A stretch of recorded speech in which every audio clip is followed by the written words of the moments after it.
Chapitre 6. La boussole magique.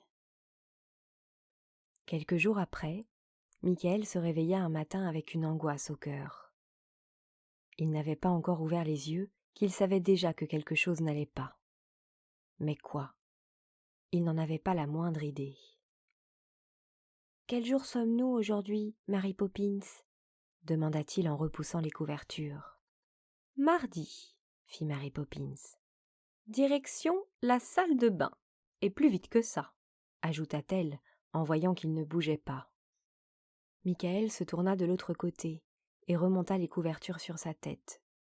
Sa petite angoisse s'éleva d'un cran. « Qu'est-ce que j'ai dit ?» demanda Mary Poppins, de cette voix claire qu'elle prenait pour donner un avertissement.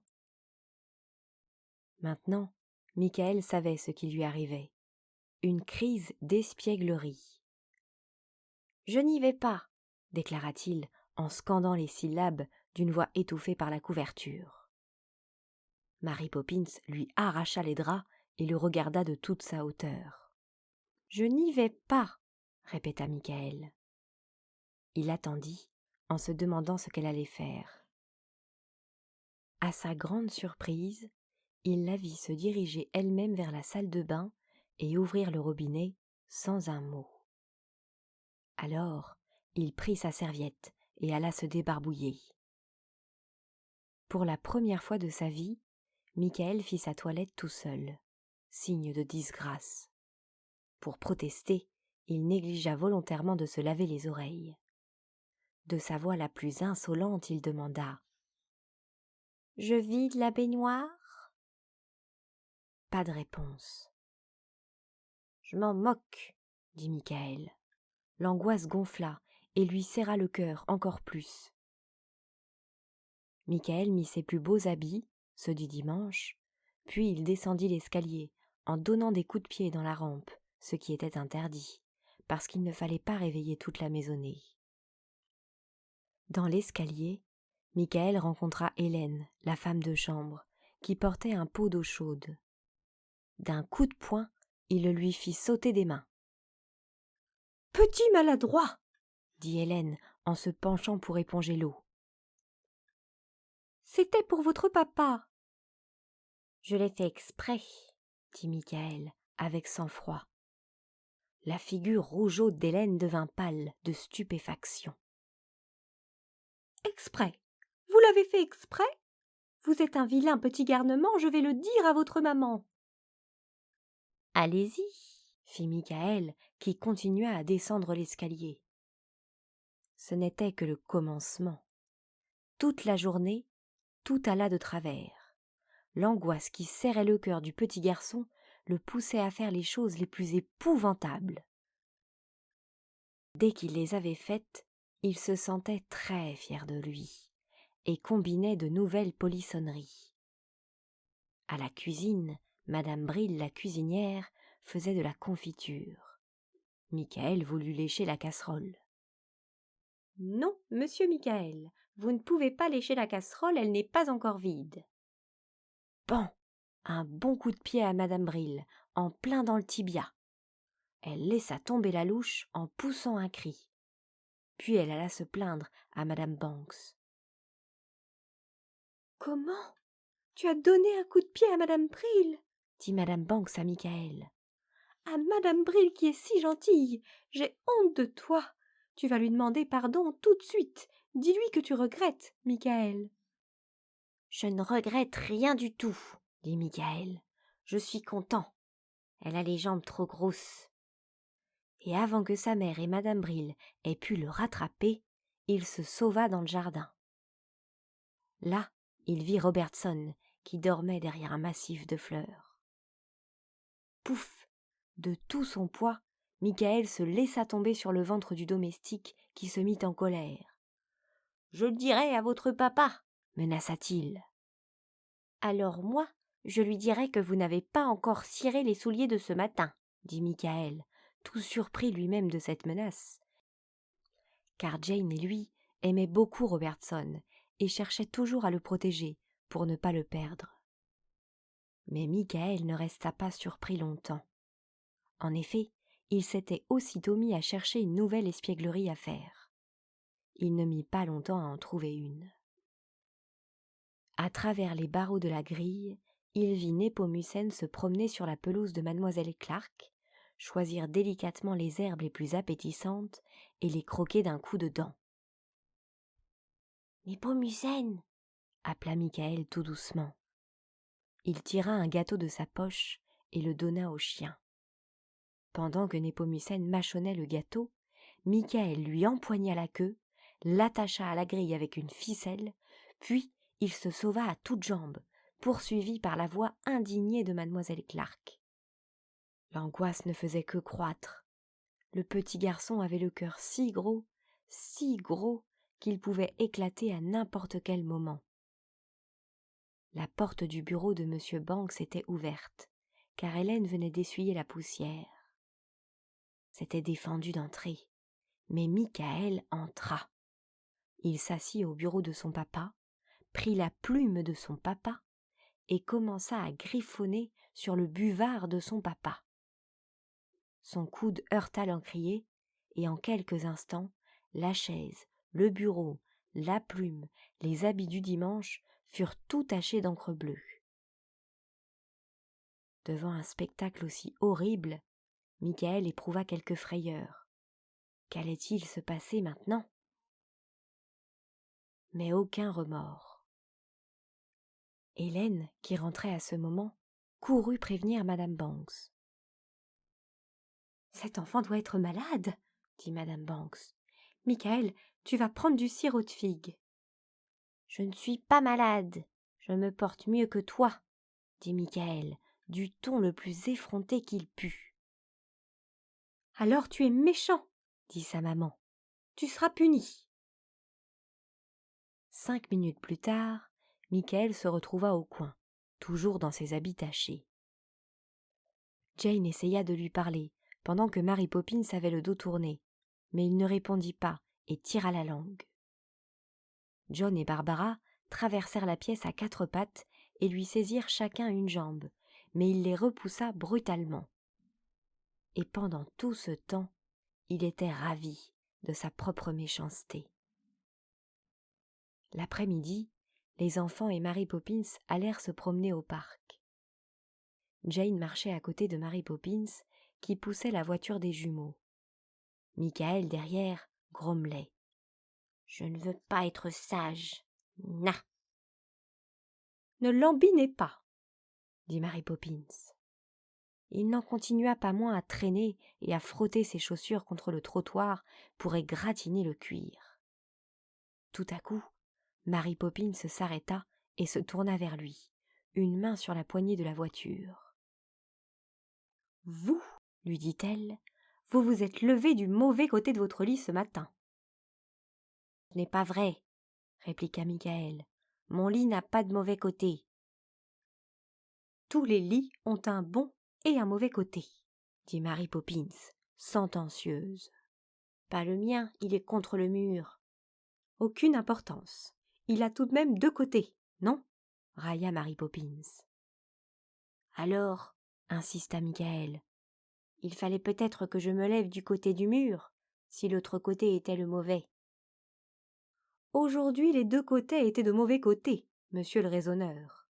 « Mais puisqu'il n'a qu'un seul côté, par où faut-il que je... » « Dites encore un mot, et je... » commença Mary Poppins, d'un ton si menaçant qu'elle n'eut pas besoin d'achever. Michael prit peur, se tut et repartit d'un meilleur pas. « Allons, Michael, fais un effort pour être gentil, » souffla Jane. « Toi, tais-toi » siffla-t-il si bas que Mary Poppins n'entendit pas. « Jeune homme, » dit Mary Poppins, « ayez la bonté de passer devant. Je ne veux plus vous voir à traînasser derrière moi. Filez !» Elle le poussa devant et ajouta. « Il y a quelque chose qui brille dans l'allée devant nous. Ayez l'obligeance de me ramasser ça et de me l'apporter. C'est peut-être quelqu'un qui a perdu une rivière de diamants. » De fort mauvais gré, Michael regarda dans la direction qu'indiquait Mary Poppins. Il aurait bien aimé désobéir, mais il n'osait pas. Oui, quelque chose brillait sur le sol, un objet lumineux et fascinant, qui reflétait les rayons du soleil et attirait la curiosité. Michael alla voir, de l'air le plus dégagé, du pas le plus lent qu'il osa prendre. Son attitude indiquait nettement que l'objet ne l'intéressait pas le moins du monde. Michael atteignit l'endroit, se pencha et ramassa une espèce de petite boîte ronde avec un couvercle de verre. À l'intérieur, il y avait une aiguille qui oscillait tout autour d'un disque couvert de chiffres et de lettres.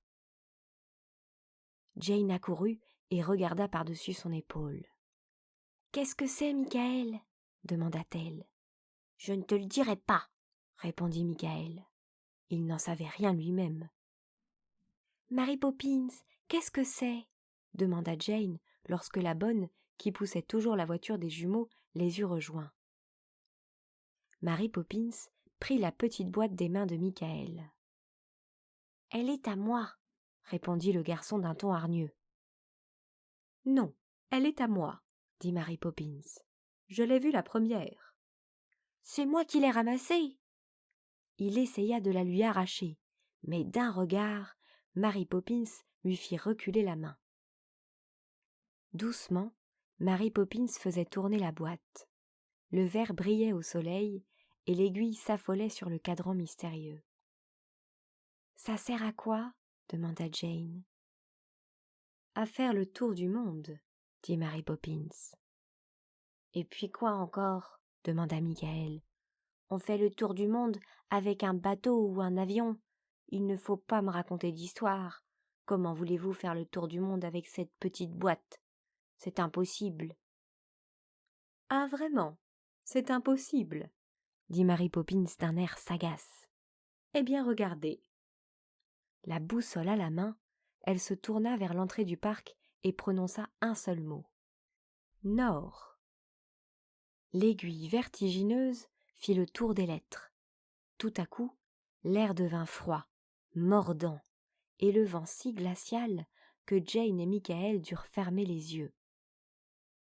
Lorsqu'ils les rouvrirent, le parc avait entièrement disparu.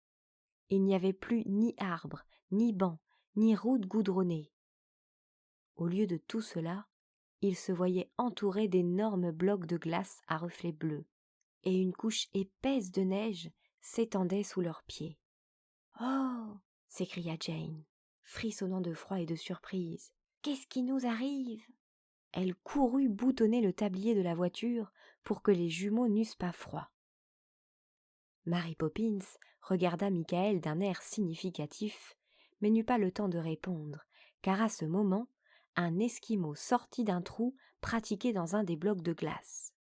L'Esquimau, à la face ronde et tannée, portait un bonnet et une longue pelisse de fourrure blanche. « Bienvenue au pôle Nord, Mary Poppins et les enfants, » dit l'Esquimau avec un large sourire.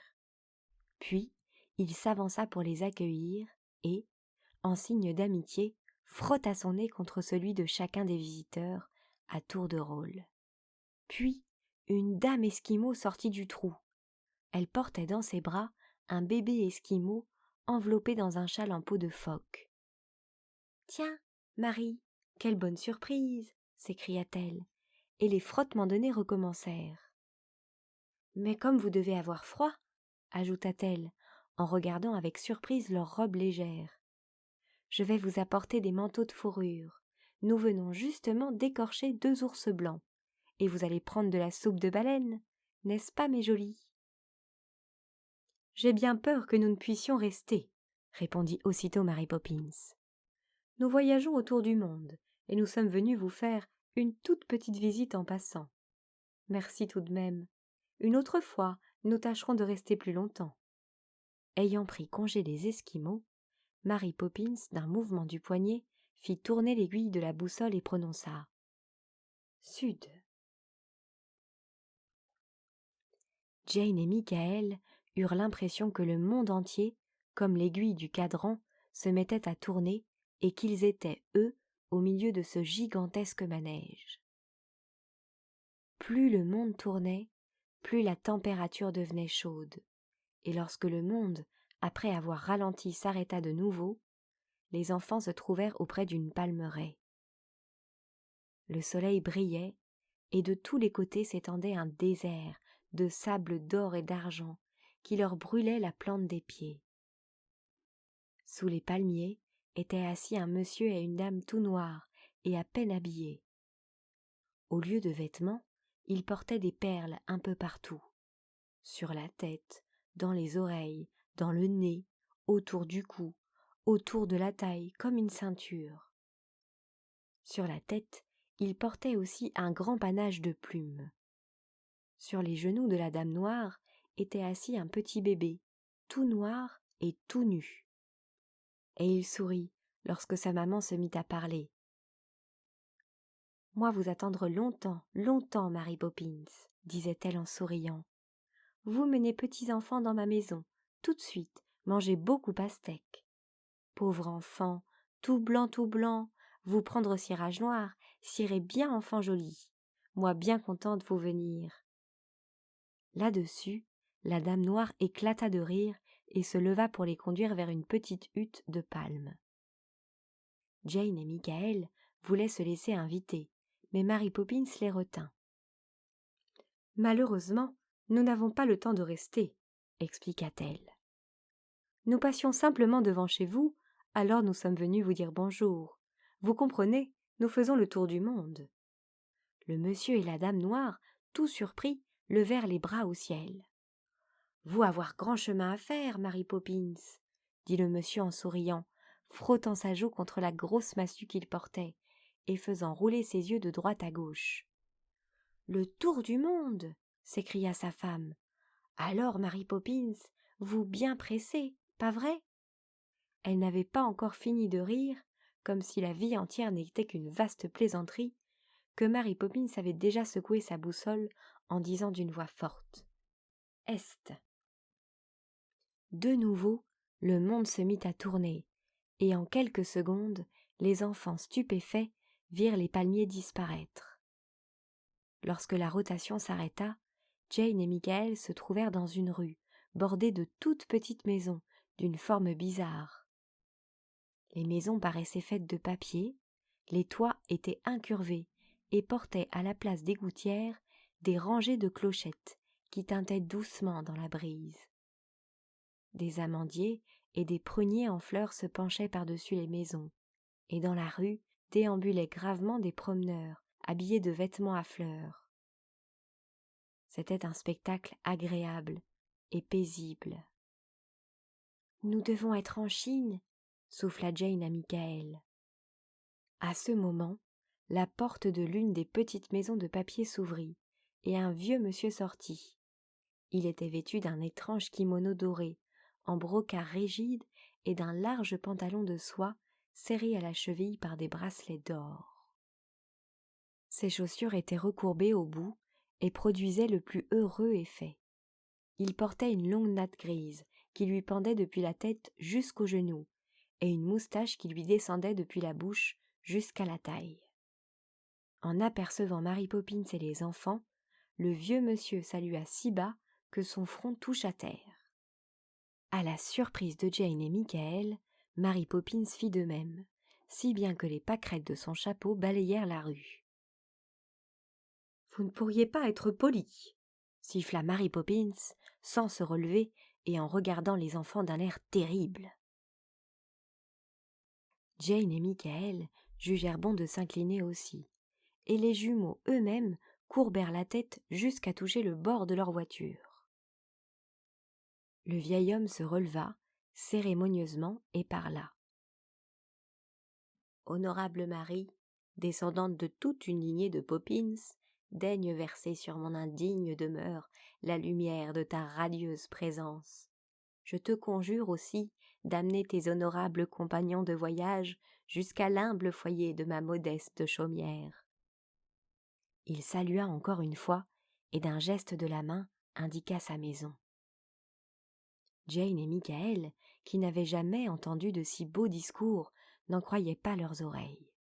Mais ils furent plus stupéfaits encore lorsque Mary Poppins répondit avec autant d'urbanité. « Noble seigneur, commença-t-elle, c'est avec un profond regret que nous nous voyons dans l'obligation de repousser l'invitation royale que vous nous avez daigné adresser au plus indigne de vos admirateurs. L'agneau ne quitte pas la brebis, ni l'oisillon son nid, avec plus de répugnance que nous ne nous éloignons de votre lumineuse personne. Mais, illustre et 10 fois magnifique Seigneur, nous sommes actuellement occupés à décrire un cercle autour de l'univers, et notre visite en votre honorable cité ne peut être, hélas, que momentanée. Permettez-nous donc de retirer nos indignes personnes de votre auguste présence, sans autre cérémonie. Le mandarin, car c'en était un, allait encore se prosterner, lorsque Mary Poppins, avec quelque précipitation, secoua de nouveau sa boussole et annonça « Ouest ». Le monde se mit à tourner si vite que Jane et Michael en eurent le vertige. Lorsque le mouvement eut cessé, les enfants se virent en train de courir avec Mary Poppins à travers de vastes forêts de pins en direction d'une clairière où plusieurs tentes avaient été plantées autour d'un grand feu de bois. Devant le feu, on voyait passer et repasser de sombres silhouettes vêtues de larges tuniques et de pantalons à franges en peau de daim et couronnés de plumes. L'un des hommes se détacha du groupe et courut à la rencontre de Mary Poppins et des enfants. « Marie, étoile du matin, je te salue » s'écria-t-il. Malgré sa haute taille, il se courba de telle façon que son front toucha celui de Mary Poppins d'abord, puis celui des 4 enfants à tour de rôle. « Mon wigwam vous attend » continua-t-il d'une voix grave et amicale. « Nous sommes en train de rôtir un renne pour le souper. »« Grand chef, soleil de midi, » dit Mary Poppins. « Nous sommes de passage, et nous voulions seulement vous dire bonjour. Nous venons de faire le tour du monde, et voici notre dernière escale. »« Je suis ravi de l'entendre, » dit le grand chef, visiblement très intéressé.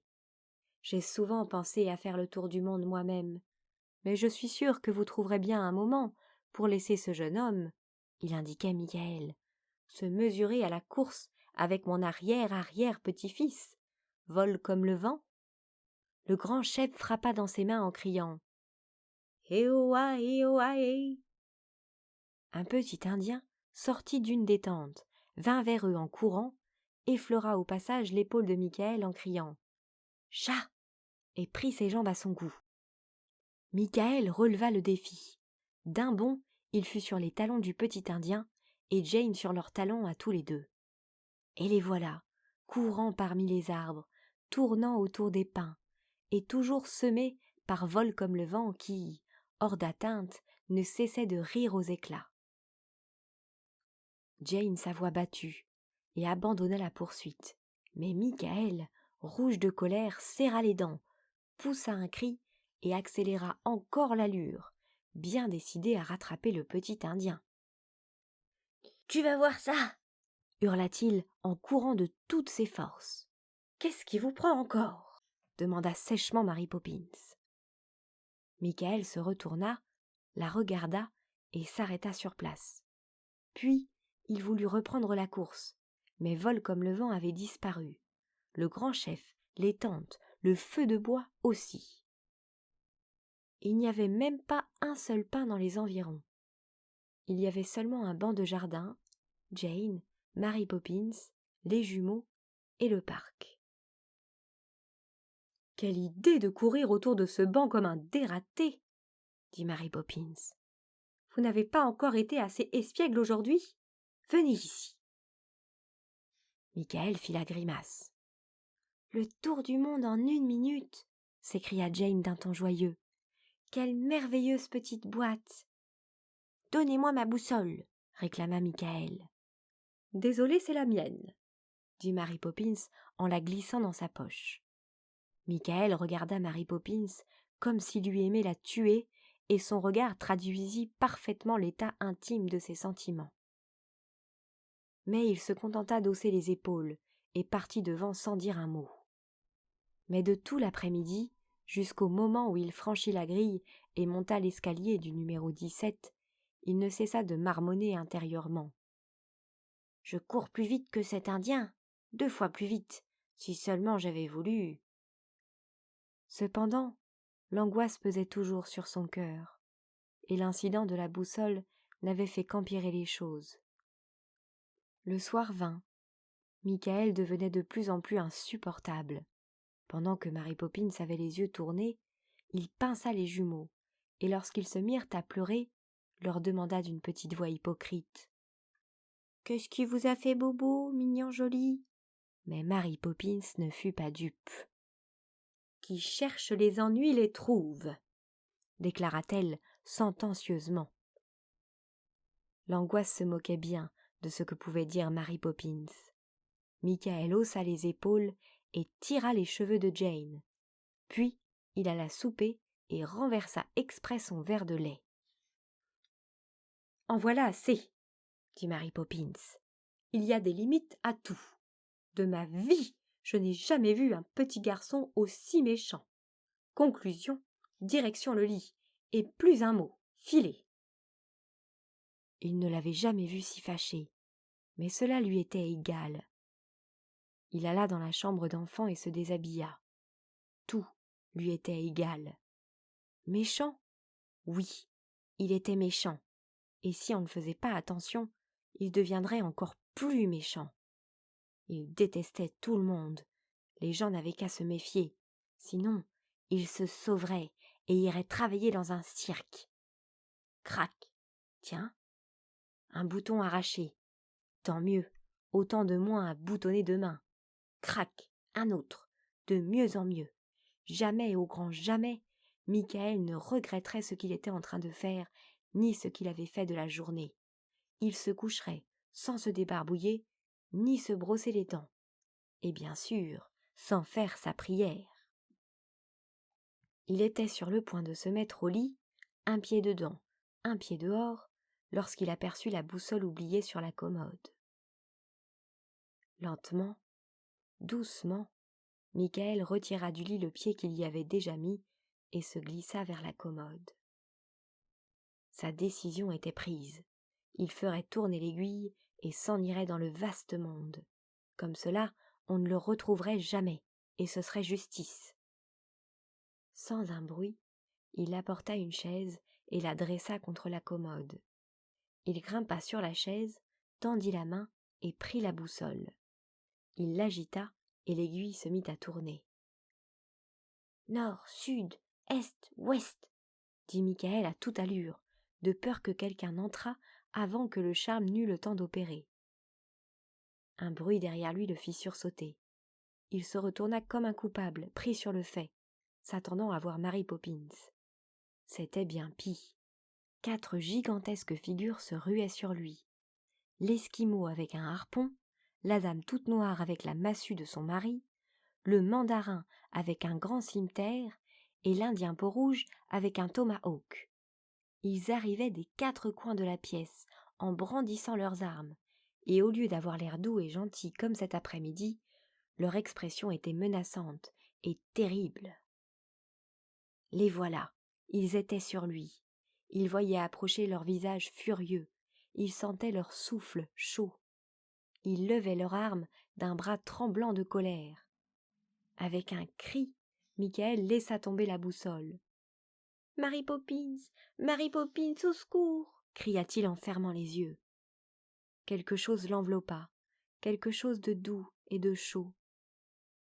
La fourrure de l'esquimau, la cape du mandarin, la tunique de daim du peau-rouge, les plumes de la négresse. Lequel des 4 s'était emparé de lui? Oh, si seulement il avait été gentil, si seulement il avait été sage, si seulement... Mary Poppins, sanglota-t-il. Il se sentit emporté dans les airs, puis déposé sur un objet moelleux. Chère Mary Poppins. Ça va, je ne suis pas sourde, Dieu merci, inutile de crier, dit Mary Poppins. Michael ouvrit un œil. Il n'y avait plus trace des 4 gigantesques silhouettes de la boussole. Il ouvrit l'autre œil pour plus de sûreté. Personne. Il se mit sur son séant. Il regarda autour de lui. Il n'y avait rien de particulier. Alors, il s'aperçut qu'il était enveloppé dans sa propre couverture et assis dans son propre lit. L'angoisse qui l'avait oppressé toute la journée avait disparu. Il se sentait tranquille, heureux. Il avait envie de faire des cadeaux d'anniversaire à tout le monde. « Qu'est-ce qui s'est passé ?» demanda-t-il anxieusement. « Je vous avais dit que c'était ma boussole, non ?» répondait Mary Poppins. « Je vous serais obligée de ne pas toucher à mes affaires. Un point, c'est tout. » Elle se pencha, ramassa la boussole et la glissa dans sa poche. Puis, elle commença à plier les vêtements que Michael avait jetés par terre. « Voulez-vous que je le fasse ?» proposa-t-il. « Non, merci. » Il la vit sortir de la pièce et revenir bientôt. Elle lui mit quelque chose de chaud dans les mains. C'était un bol de lait. Michael sirota son lait, gorgée à gorgée, goutte à goutte, pour que Mary Poppins restât le plus longtemps possible avec lui.